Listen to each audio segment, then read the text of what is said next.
Bismillahirrahmanirrahim. Assalamualaikum warahmatullahi wabarakatuh.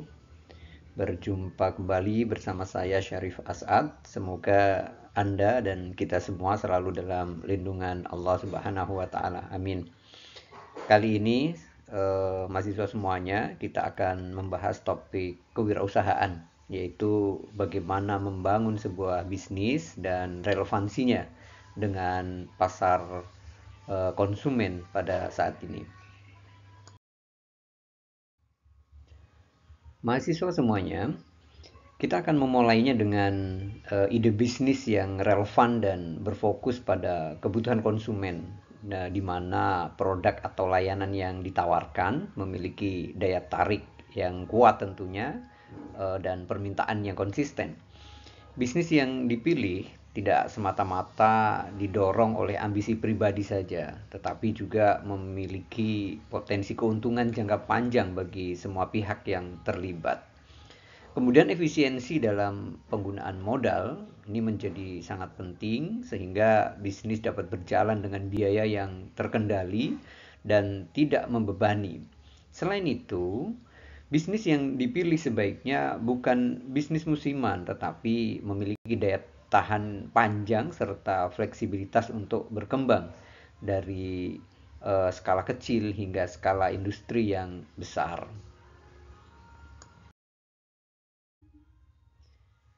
Yang berikutnya, bahwa ide bisnis yang ideal adalah bisnis yang memiliki keaslian, otentifikasi, di mana produk atau layanan mampu menghadapi perubahan dalam persaingan dan kebutuhan pasar di masa yang akan datang. Bisnis ini harus selaras dengan minat dan keahlian pelakunya, sehingga peluang sukses dapat dipertahankan. Juga kelayakan usaha perlu diuji dengan cermat. Yang ini memastikan ide tersebut tidak hanya kreatif dan inovatif, tetapi juga memiliki potensi yang jelas untuk sebuah keberhasilan bisnis. Yang paling penting, bisnis ini harus memberikan keyakinan dan kepuasan bagi pelakunya, sehingga senang dan antusias dalam menjalankan bisnis tersebut. Mungkin kita tahu dalam dunia bisnis yang kompetitif, kunci keberhasilan terletak pada kemampuan untuk mengikuti dan memenuhi kebutuhan konsumen secara konsisten, menyesuaikan dengan tren pasar yang terus berubah serta melakukan inovasi berkelanjutan. Ini menjadi bagian penting juga dalam menjaga relevansi bisnis.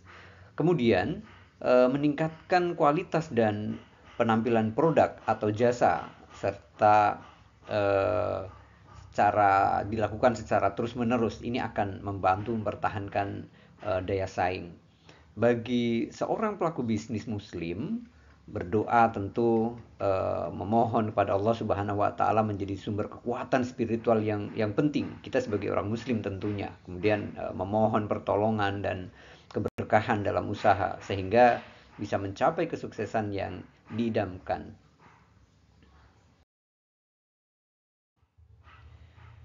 Bisnis dapat disesuaikan berdasar kemampuan dan jangkauan usaha, dari skala rumah tangga hingga skala besar.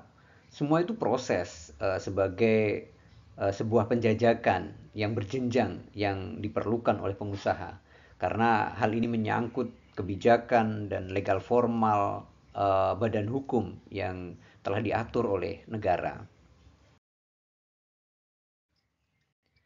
Kemudian riset lingkungan ekonomi ini membantu bisnis memahami kondisi pasar, daya beli konsumen dan tren ekonomi yang dapat mempengaruhi permintaan produk atau jasa.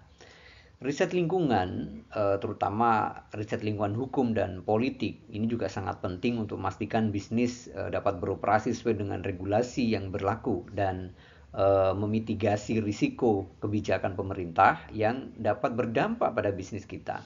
Selain itu, riset lingkungan teknologi, kemudian sosial budaya dan kependudukan memungkinkan bisnis untuk dapat beradaptasi dengan inovasi, perubahan nilai-nilai sosial, serta dinamika demografi guna mengoptimalkan strategi pemasaran. yang ini dapat dapat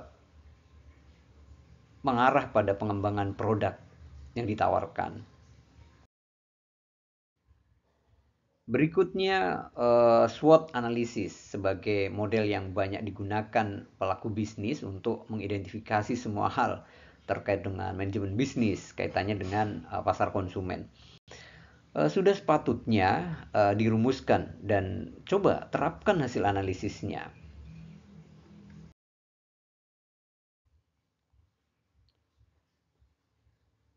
Sebagai bisnis di dunia timur yang khas ini, bisnis sekaligus memberdayakan. Ini sudah menjadi tradisi karena bersinggungan dengan kaum kaum papa, kaum miskin, perempuan, masyarakat ekonomi yang rentan dan keterbelakangan. Dan hal ini masih menjadi tanggung jawab bersama. Maka dari itu bisnis harus berkembang seiring dengan apa yang menjadi persoalan-persoalan di lingkungan. Berikutnya, sebagai negara besar di Indonesia, potensi sumber daya manusia yang melimpah, alam yang kaya, keuangan, lingkungan, dan organisasi yang kuat, ini tentu merupakan daya dorong utama dalam memaksimalkan potensi bisnis. Optimalisasi dan pengelolaan yang tepat terhadap kelima aspek tersebut tentu akan meningkatkan produktivitas, meningkatkan inovasi, serta bagaimana bisnis bisa berkelanjutan di berbagai sektor. Dan yang terakhir, terkait dengan konsumen, nilai, kemudian kepuasan dan loyalitas.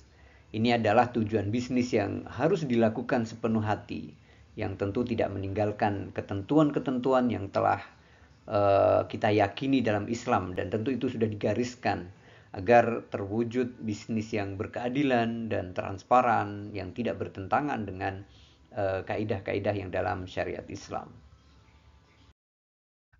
Semoga materi membangun bisnis ini dapat menambah referensi kita semua. Dan saya ucapkan terima kasih. Assalamualaikum warahmatullahi wabarakatuh.